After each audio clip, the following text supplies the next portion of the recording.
And welcome everyone to another Smart Money Circle show. I'm Adam Sarhan. With me today is Harrison Gross, who's the founder and CEO of Innovative Eyewear. Ticker symbol is LUCY. Harrison, thank you so much for taking the time and welcome to the Smart Money Circle. Yeah, hey Adam, thanks so much for having me. I'm really excited to discuss innovative eyewear today. So, Harrison, I always like to begin. Can you tell us a little about your journey and how you got to where you are today? Yeah, I have a bit of an entrepreneurial journey. I'm an app developer and tech marketer. I've created a number of apps over the years. My first one was called the Tech Capital app, which allowed you to search for promising university intellectual property for your business. I went on to create another app called Verb, VYRB, which was the first social audio app for wearables. So it was a social media platform. It is a social media platform designed for wearables. And then I went on to, with my team, devise the concept of the Lucyd brand, which was fun, affordable, and functional smart eyewear for everyone.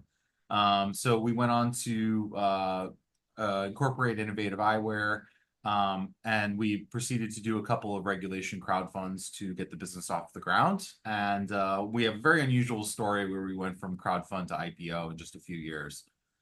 So yeah, very excited to share a little bit more about our business and our mission to upgrade the world's eyewear. Absolutely love it. So, that's my next question. Please tell us about your company and all of the fun things that you guys do. Yeah, so when we started developing smart eyewear back in 2017, 2018, we realized there were very few, if any, products that were suitable for the prescription market, which is actually the, huge body of pre-existing glasses wearers, which is really the best target for smart eyewear adoption. So we set out to make smart eyewear that was, more stylish, more comfortable, and really suitable for all-day prescription wear. And to do that, we had to address a number of industry hurdles that were sort of holding back smart eyewear from the mass market in our view. One of those was, having the necessary variety of styles and sizes to address the needs of men, women, and youth in the eyewear market. Most smart eyewear products before us were really just designed for men, older men, usually in one region. So the head sizes do vary quite a lot by region. So this was something that we set out to really address and make smart eyewear that could fit anyone comfortably. So today we produce over 30 styles of smart glasses, which is more than any other US company, and we have a lot more on the way. Another one of those sort of hurdles to adoption was having that killer app, and that's something that ChatGPT has helped immensely with. We created the first voice interface for ChatGPT, which allows you to speak to the world's most powerful AI through our glasses. This was an incredible new feature. It's really like having Wikipedia built into your eyewear. So the power of that, is something that really drew a lot of new customers to the company. Although many of our users just enjoy our glasses as a more convenient way to listen to music and podcasts and take phone calls. It's really like two devices in one, headphones and glasses together. So we really saw all of these things that were holding back smart eyewear. The clunky form factors, the high cost, the lack of prescription compatibility, the lack of suitability for all-day wear. And one by one, we addressed all of these hurdles and we produced, Lucyd Lite, which is our flagship product, which is a pair of smart eyewear that looks and feels like a regular pair of glasses. And as a result of that, when launching this product in 2021, the business took off very quickly, and we went from regulation crowdfunding in 2020 and 2021 all the way to an IPO on the NASDAQ in 2022. So things Congratulations. grew, thank you. Yeah. Things grew very quickly once we introduced the right product at the right time. And we're looking forward to continue to be pioneers in the smart eyewear space and really bring this category to glasses wearers around the world. I absolutely love it. So, a few questions for you, Harrison. My Sure. brain was going a few different directions. So, for people that aren't familiar with smart eyewear, you said it's headphones and then like a computer screen in one. Does music come out of it? Like people around you can hear it, or is it only you can hear it? Are there Sorry, there's earbuds? no visual component in our glasses besides typical eyewear lenses. Okay. This is really important for adoption by people that already wear glasses. So if you want your smart eyewear to go out to the largest market, which is the 36 billion US eyewear market, you need a product that can really address the visual needs of consumers first and foremost. So we're focused on audio technologies augmenting our eyewear. So that's things like, essentially integrated AirPods in the frames and access to AI and virtual assistants through your voice on our glasses. So we don't make AR smart glasses. It's something that we've looked at in the past, but we don't believe that the technology is ready yet for mass market adoption. So we're just focused on smart eyewear that looks and feels like normal eyeglasses and allows you to stay connected to your digital life through an audio interface. That's really important because, again, any smart eyewear that impacts your visual acuity, prevents you from having proper prescription lenses, um, or just sort of impacts your vision in like the way that Google Glass did, we believe is not ready for prime time yet. And that audio eyewear, Bluetooth eyewear, will be the first format of smart glasses that goes mainstream because of the cost and the sort of more stylish appearance of this modality of smart eyewear compared to others. I love it. And then what about the way you said the speaker, the voice? So I know that typically there's a microphone right here. When you don't have the microphone, can you connect the glasses to your cell phone and make phone calls and speak with it, or how does that work? Yeah, so the glasses pair to a phone or a tablet or a PC via Bluetooth. And this is really important because with wearables, especially with a wearable that's on your face, you don't want all the processing power to be on your head. You Correct. want it to be on a connected device. So, like for Right. example, the same reason they tell you not to hold the phone to your ear all day, right? You don't want the 5G and Wi-Fi signals right next to your brain. Yeah. Um, so we leverage the phone in your pocket for its processing power and its data signal. And we keep all of that processing power there in your pocket, and our glasses nice and lightweight and focused only on the utilities that are absolutely required to be in the eyewear. So that's a very important balance because once you get into, oh, there's a bunch of tech in the frame itself, you start having something that looks more like a Magic Leap or an Apple Vision Pro Big, and less huge, like yeah. a pair of Huge. eyeglasses, right? So Right. and even this is an interesting product. I do have one where'd it go? I do have one pair of AR smart glasses handy somewhere, but it's always going to be thicker. There's a lot more power consumption required when you have a display or a modem in a pair of glasses. So we're focused on really just keeping it nice and lightweight, leveraging Bluetooth to the max, and leveraging all the processing power on the phone wherever possible. I love it. So, from a investing standpoint, a lot of the audience are investors. They want to learn more about the potential. Can you speak about the adoption, if you will? I know that a big portion of this is educating consumers.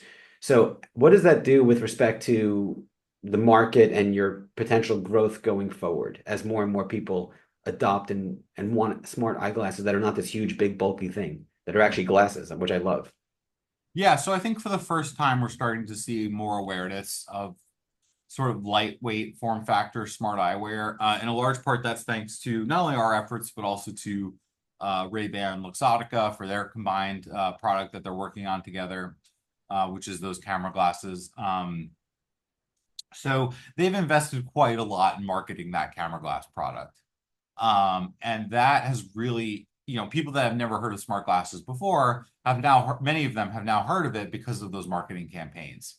Now, when they go to actually check out the product, learn more about it, maybe they don't want cameras on their faces 24/7. Maybe they want more style options. Maybe they want, something that's a little bit more affordable. And that's where we come in. Because we have that product that's really dominant in that $100 to $200 segment of the smart eyewear market. So I think a lot of our customers do come to us through a journey of other smart eyewear products that they've learned about or maybe seen online somewhere. And they look for something that's a little more practical. And that's where we come in. Because there's really nothing more practical than our product in the smart eyewear space. It's extremely affordable. We ship it we were actually the first company to ever ship prescription fitted smart glasses direct to consumer. So we've been doing that for 6 years. So we're going to get your prescription perfect. And really making it easy to switch. That's our whole thing. It's just making it easy to adopt smart eyewear. We try to make it like a no-brainer. Consumer just getting way more value. And one way I describe it, actually, to invoke Ray-Ban itself, is like imagine you go to buy your next pair of Ray-Bans. They tell you you're going to get a free pair of AirPods with it. Already cool, right? Those AirPods are going to be seamlessly integrated in the temples of the Ray-Bans. Now that's really what our product is like. And then we use software to add more smart features to it. I love it. I love it. I love it. Love it. So, all right. Few things. Let's talk about risk. How do you handle risk, and what are some mistakes you see people make with respect to risk management? Oh yeah. So I think, any company that's demonstrating some amount of success is going to have a lot of vendors and other people looking to take advantage of that company coming out of the woodwork, right? And that's an area where we have, been susceptible to things at times. And like we invested uh, a pretty large sum in an IR campaign before that didn't end up working out. We've invested in, business to investor ads before also, which did not work out. We've invested in some large influencer campaigns that did not work out. All of these things are kind of like a learning process as we go along. And now we know better when it comes to certain things that you can only really learn through experience. Um, so yeah, so I think that, one risk is being too open with others and too willing to work with people that you're not necessarily super familiar with or not necessarily going to get the value out of.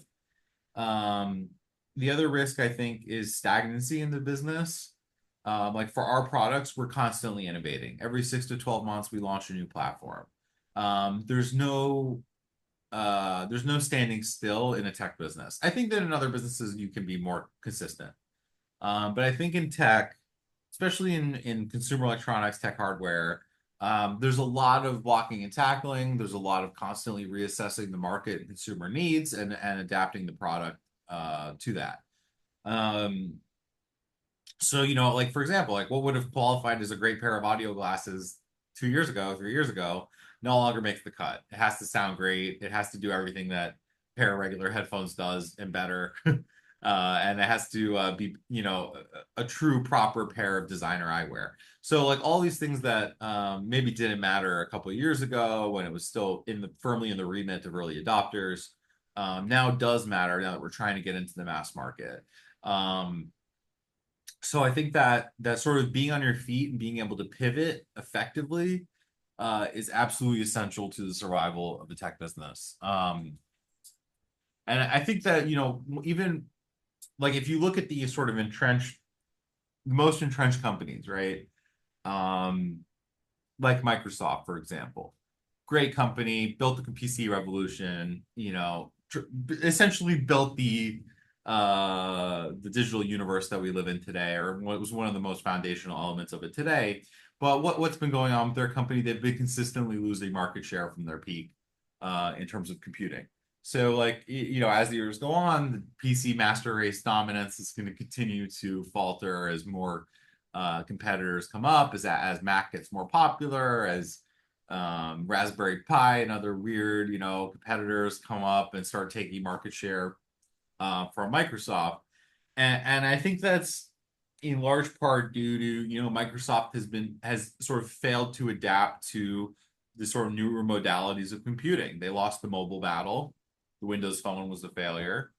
They lost the AI battle. They're playing catch up now by trying to invest in OpenAI and I don't know what the Copilot thing that they're doing, right? They're trying to, they're playing catch up right now to Sam Altman and others.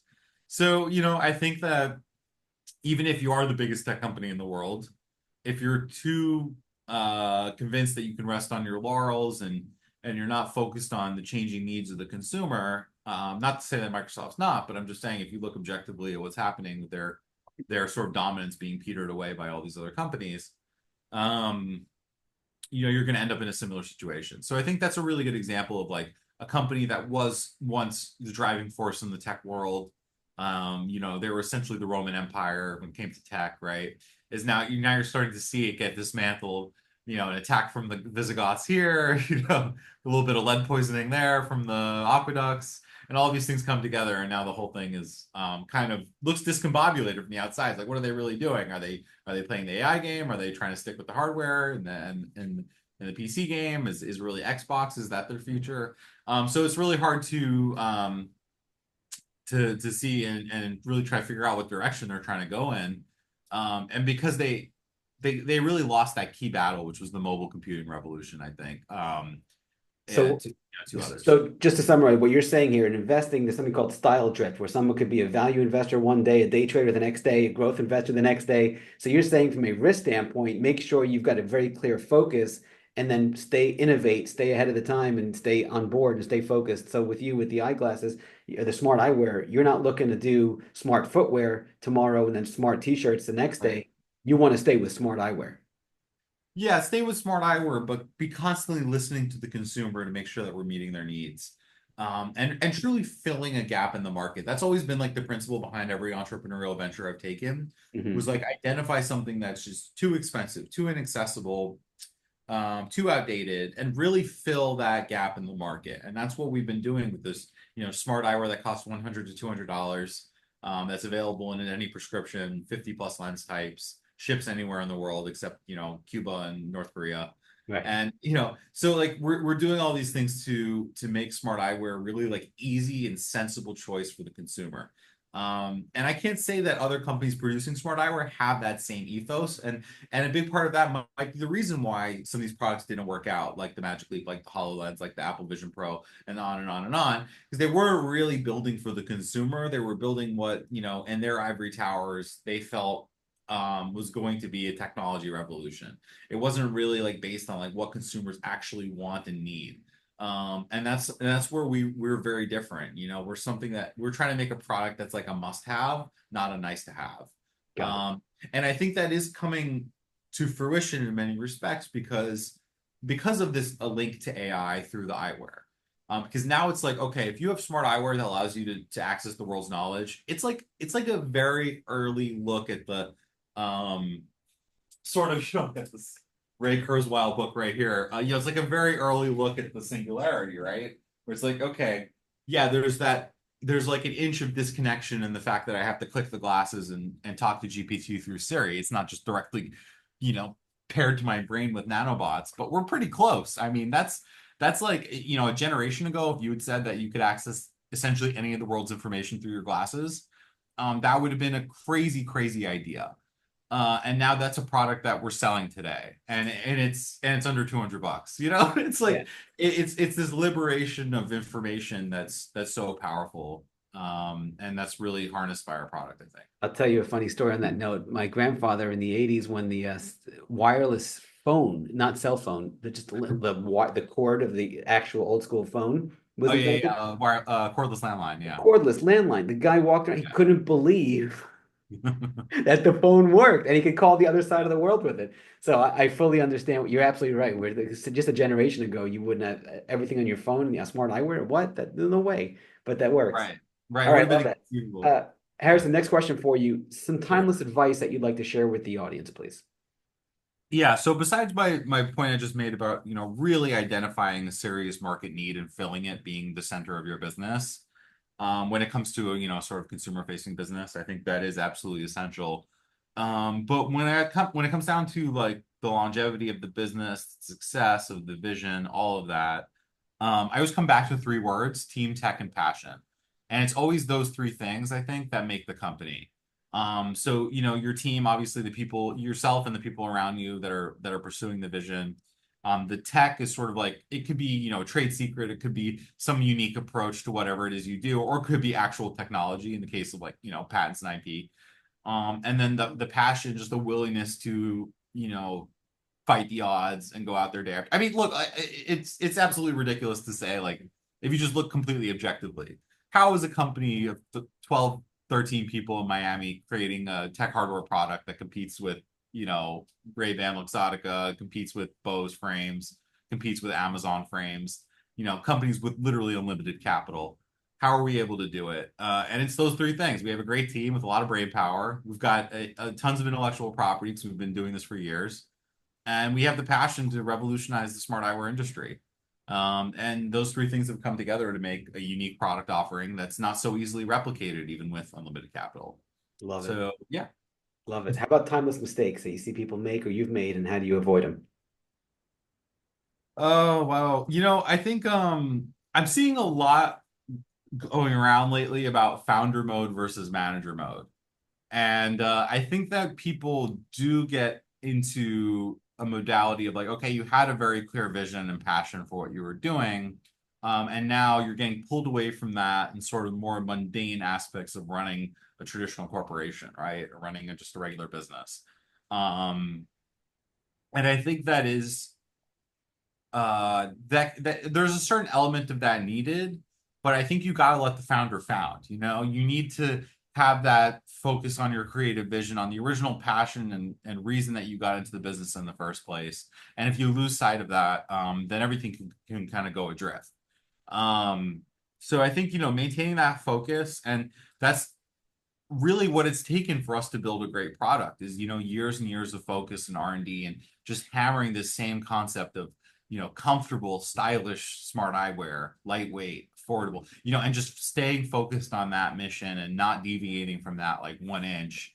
While also, sort of pivoting to address certain market trends and style trends in the traditional eyewear world. So, having that flexibility, but sort of retaining that original vision and original drive that drew customers and investors to us in the first place, and staying true to that, has been really important.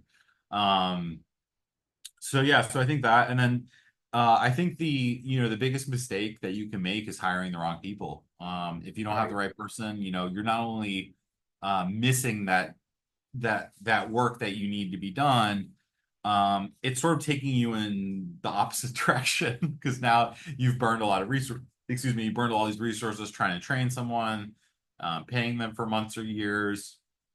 All this effort, energy you've put into cultivating that professional is now totally a wash, right? So like and yes, you'll learn some things from that experience, but it's very difficult to start over with a new sales force or start over with a new So, programming team or yeah. something. It's just very challenging to do.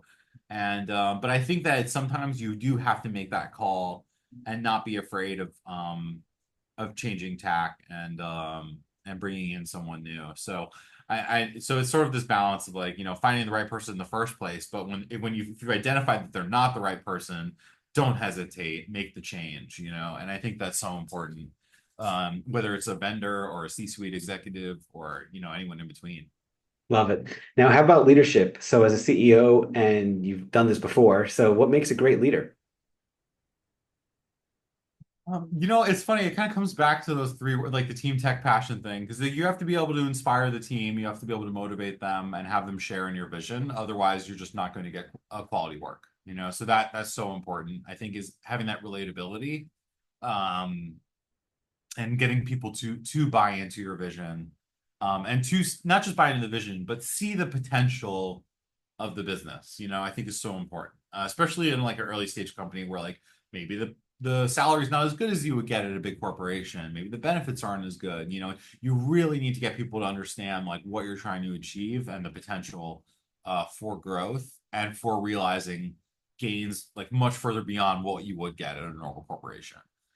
So I think that's really important. And then, when it comes to the tech, I would say it's very important for a leader to either, bring that unique product vision or bring sort of unique know-how to the team. I think that really adds a lot of value. Um, and I think it's necessary also for the leader to be an expert in what the company is trying to do. So this is something like, well, I guess like why a lot of companies like to hire and, promote internally rather. So, you really want that familiarity with what you're trying to do. So like if I was, an agriculture executive trying to come over and do smart eyewear, I don't think it would work on a fundamental level. And so I think having that background in app development, that background in tech marketing that I brought to this company did help inform all of those efforts and our fundraising efforts and all these other things, because it was already aligned with kind of what I was doing generally, even though I wasn't working specifically in eyewear. Um, and then yeah, I think and having the willingness to just continue fighting the fight, even when things look really dark. We've been, I've been in like Apple-esque situation, when Apple was like a month away from shutting down for a lack of funding. We've been close to the wire like that before, but we've always pulled through. And because we pulled through some incredible odds and like getting the IPO done in the second half of 2022 when the economic climate was miserable, nobody thought we could do that, but we did it. And I think, since we have come once you've come out on top of a couple of these challenges, you start to become less fazed by them, I think. And even if it looks bleak, I know we're gonna fight through it somehow, and I figure out a way to get the funding and keep the thing moving forward. I love it. So that's actually a really good segue to my next question. How do you handle adversity, and what are some obstacles that you had to overcome? I think it's really important to have a professional network that you can rely on for advice. So, we have a couple of great board members. One is like kind of like a lifelong finance guy, so he knows a lot about capital markets.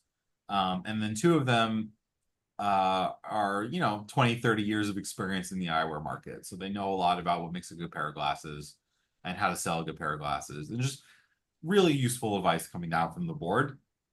But having this network of people, especially as a young CEO, somebody that's not necessarily gone through the corporate ladder for 20, 30, 40 years, having that expertise that you can turn to and rely on, is really, really important. And I think it's important to be humble and recognize when somebody just has more expertise than you and defer to them appropriately. Um, so I think that's a really important part of my leadership style is, I'm going to look and try to get advice from somebody that really knows what they're doing when it comes to these hard questions. So, we lean a lot on our bankers, on our incubator, on our board, and then some other, professionals and investors I met along the way that have given me a lot of, useful advice. So yeah, I think being open, having that great professional network, um, it's not all fluff. It does mean something. It's valuable. Um, it's valuable and it's necessary, especially if you don't have, the decades and decades of corporate experience, or an MBA. Absolutely love it. So, final question for you today, Harrison, is what's the best piece of advice you'd like to give the audience or your 20-year-old self? Yeah, I mean, I think you have to, it comes back to what I said about really identifying that gap in the market. What is missing that you think you can deliver better than anyone else? And driving that home, making that into a USP and building your business around that. And I made a post on LinkedIn a couple weeks ago about like how a lot of companies were doing that in kind of different ways. Like, a great example is like Olipop, right? It's just soda, it's probiotic soda. They got to like 100 million in revenue in just a few years because they took something that they really identified this need in the market for a healthier version of soda, and they created that product and they stuck with it and they did all the marketing, and then boom, one day they got the Whole Foods contract, they got the Publix contract, they got all these big contracts, and now it's a serious business. And I think it's such a simple product, it's such a simple vision and idea, that was really missing from the market. There weren't a lot of good, years and years ago, you could get like this Hanson's, organic soda, but it tasted like crap, and it was only available in like, the health food store on its way out of the way. But now they did the new branding, the marketing, and they had a good idea, and it was so simple, but it worked because they had the vision, they had the know-how to make it happen. So I think, everyone has that in them. They have some idea or something that they can do, bring to the market that's unique, that they can do better than anyone else. And I think, the first challenge is just identifying that thing that you really want to do to fill that gap in the market, and that you have the desire to really see that through, and you want to do that work. It doesn't feel like work when you want to do it. It Yeah. just feels like it's natural, it's coming to you naturally, and it's part of your mission as a person. So yeah, I think you just look to these examples, like these very simple ideas that have completely upended their markets. And it's usually not by the most well-funded, or it wasn't Coca-Cola that came out with it, right? It's not usually the most well-funded or well-heeled company. Sometimes it's just a single innovator that can really change a whole market. So yeah, so I encourage you to keep an open mind, never feel like you can't do something because there's billion-dollar companies out there doing something similar. If I had thought that, I never would have started this company, and we wouldn't be talking here today. So yeah, you can do it. You can beat the odds. I absolutely love it. So, Harrison, I'm going to get this for you. So, in closing, you want to wear something that's huge and bulky or something that's really, really simple and slim and nice to wear. So I Exactly. absolutely love, I know you were looking for it. So I have one over here where it's just Oh, really big and yeah. bulky, or I this. actually do want to show this because this is something more like the future of AR glasses. Please, yeah. It's going to look more like this. So this actually does have a display in one eye. This is from a company called Inmo. And they're not sold yet in the US. I actually got this in Shenzhen. But yeah, this is, in the future, you will be able to have kind of more compact AR technologies in something that looks more like a regular pair of glasses. But there are still a lot of concerns and limitations. Like, for example, the eye strain and all these other, how does this act? We don't have those long-term studies Right. saying how Google Glass impacts your actual vision. Um, so I think there's a lot more work to be done in the medical world, in the technology world, to get AR display glasses where they need to be. But when they're ready for the mass market, we'll be there making them. I love it. Yeah, I personally, I'm not a fan of those big bulky things at all. People send me stuff all the time. That's why I have this big bulky thing here. I don't wear it. My kids want to wear it. Their friends wear it. I'm like, no, absolutely not, because it gives them headaches. It's not even, Yeah. we're not there yet, like to your point. So I love what you're doing. People can learn more. They can go to Innovative Eyewear or Lucy, Yeah. Lucy ticker. Yeah, our website's lucyd.co and our NASDAQ ticker is Lucy, LUCY. Beautiful. Thank you so much for the interview. This has been really fun. Thank you, Harrison. This is awesome.